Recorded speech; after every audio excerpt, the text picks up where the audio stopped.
దేశ హోంశాఖ మంత్రులు అమిత్ షా గారు అనుచిత వ్యాఖ్యలు చేశారు. దీనికి దేశంలో ఉన్న ప్రజాస్వామ్యవాదులు, దళిత బహుజనులు అందరూ కూడా తీవ్రమైన అభ్యంతరం వ్యక్తం చేశారు. అమిత్ షా గారు వ్యాఖ్యలు ఉపసంహరించుకోవాలా, వారు పదవికి రాజీనామా చేయాలి అని చెప్పి డిమాండ్ ఈరోజు దేశవ్యాప్తంగా మేము చేస్తూ ఉన్నాం కాంగ్రెస్ పార్టీ తరఫున. ఇటువంటివి అనేక సార్లు చేసిన పార్లమెంటు వేదికగా రాజ్యాంగ నిర్మాత ఎవరి కృషి వలన ఆ పార్లమెంట్లో వీళ్ళు కూర్చొని మాట్లాడుతున్నారో వారిపైనే అనుచితమైన వ్యాఖ్యలు చేయడం, వారిని అవమానపరిచే విధంగా మాట్లాడడం అనేది క్షమించరాని నేరం. కాబట్టే ఈరోజు కాంగ్రెస్ పార్టీ దేశవ్యాప్తంగా అమిత్ షా గారి బర్తరఫ్ కోసం డిమాండ్ చేస్తూ ప్రదర్శనలు చేస్తూ ఉంది. అంబేద్కర్ గారికి వినతి పత్రం ఇస్తున్నారు. అలాగే గౌరవ కలెక్టర్ గారి దగ్గరికి కూడా వెళ్ళి ఆ వినతి పత్రాన్ని సమర్పించుకోవడం జరిగింది. రాజ్యాంగం మీద ఏమాత్రం గౌరవం లేకుండా రాజ్యాంగాన్ని అపవాసం చేస్తూ రాజ్యాంగాన్ని రచించిన డాక్టర్ బాబాసాహెబ్ అంబేద్కర్ గారి గురించి కామెంట్ చేసిన వ్యక్తి అమిత్ షా గారు పార్లమెంటు సాక్షిగా, అంటే భారతదేశానికే చట్టాలు తయారు చేసే ఒక దేవాలయం లాంటి పార్లమెంటులో అమిత్ షా గారు అంటే భారతదేశానికి 10 సంవత్సరాలుగా హోమ్ మినిస్టర్గా ఉన్న వ్యక్తి. అంబేద్కర్ అంటే ఈరోజు యావత్ భారతదేశమే కాదు, ప్రపంచం మొత్తం కూడా ఒక గొప్ప మేధావి బాబాసాహెబ్ అంబేద్కర్ అన్న విషయం మనందరికీ తెలుసు.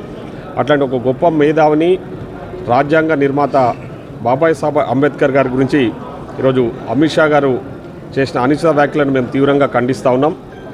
మా నాయకులు మల్లికార్జున ఖర్గే గారు, అదేవిధంగా రాహుల్ గాంధీ గారు పెద్ద ఎత్తున ఆ రోజు పార్లమెంటు వెలుపల, పార్లమెంటు లోపల కూడా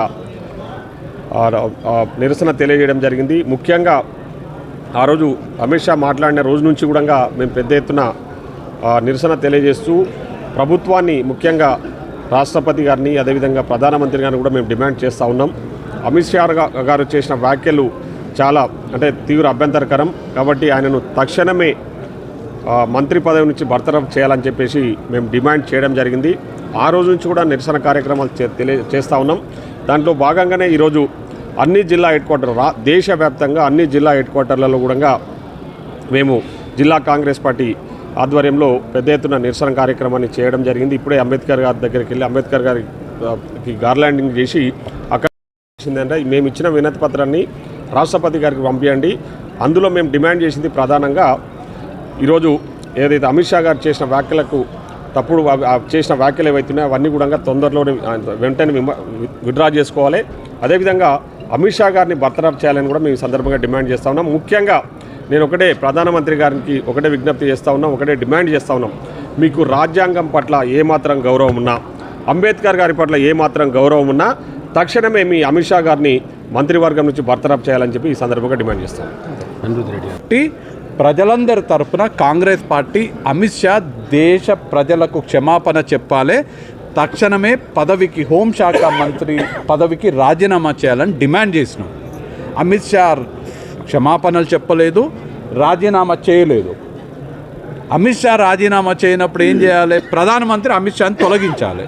సో ప్రధానమంత్రిని డిమాండ్ చేసినాం, జిఎంఆర్ గారు చెప్పినట్టుగా అమిత్ షాని తక్షణమే మీ మంత్రి వర్గం నుంచి తొలగించాలని.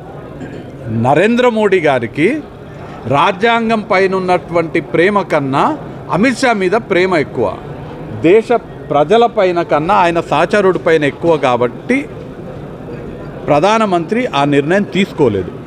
ఇప్పుడు కాంగ్రెస్ పార్టీ ఒక నిర్ణయం తీసుకొని భారత రాష్ట్రపతి గారికి మేమందరం కూడా భారతదేశంలో ఉన్న ప్రతి ఒక్క జిల్లాలో ఎట్లయితే ఇవాళ డీసీసీ ఆధ్వర్యంలో జిఎంఆర్ గారు డీసీసీ ప్రెసిడెంట్ గారి ఆధ్వర్యంలో మేమందరం ఇక్కడ బాబాసాహెబ్ అంబేద్కర్ సన్మాన్ యాత్ర చేసి కలెక్టర్ గారి ద్వారా రాష్ట్రపతి గారికి ఎట్లయితే మెమరాండం సమర్పించినామో దేశవ్యాప్తంగా కాంగ్రెస్ పార్టీ డీసీసీ ఆధ్వర్యంలో అన్ని జిల్లా కలెక్టర్ల ద్వారా రాష్ట్రపతి గారికి ఇవాళ అమిత్ షాని బర్తరఫ్ చేయాలి, మీరు రాజ్యాంగ పరిరక్షకులుగా రాష్ట్రపతిగా మీరు నిర్ణయం తీసుకొని తక్షణమే అమిత్ షాని హోంశాఖ మంత్రిగా బర్తరఫ్ చేయాలనే ఒక మెమరాండాన్ని మేము ఇవాళ సమర్పించడం జరిగింది.